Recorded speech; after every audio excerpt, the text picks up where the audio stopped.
there's a beautiful story from the history of Al-Andalus, where the Khalifa at the time, he wanted to find someone to marry his daughter.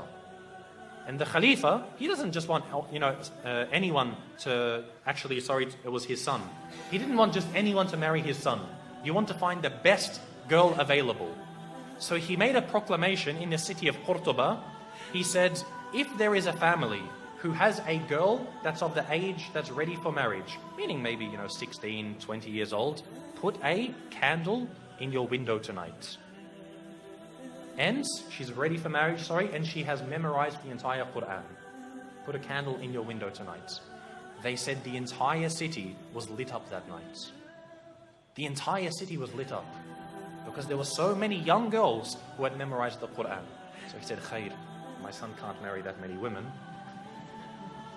So he said the next night, any of you who has a daughter who's of the age to marry, who has memorized the entire Quran, and also one of the certain books of Maliki fiqh, put a candle in your window tonight.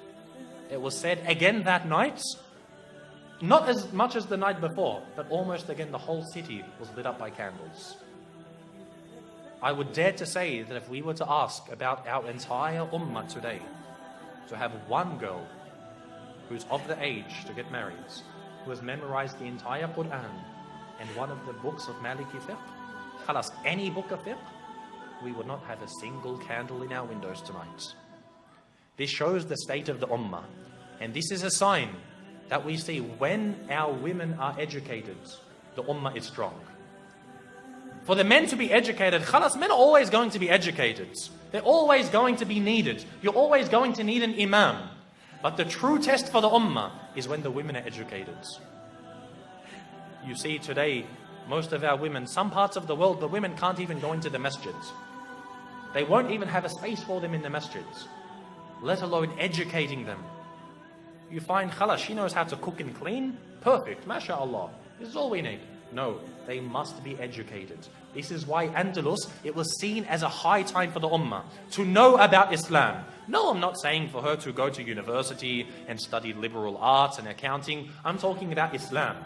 To come to the Islamic centers and to know her religion. We must have this because she is the one who is going to raise a nation. The husband, the father isn't there to raise the children. The mother is. If she doesn't know about her religion, what is she going to pass on? This shows how healthy we are. And the reality is, in ummah today, we are very sick. The women know nothing about Islam and our men are very uneducated. So we have to turn this around.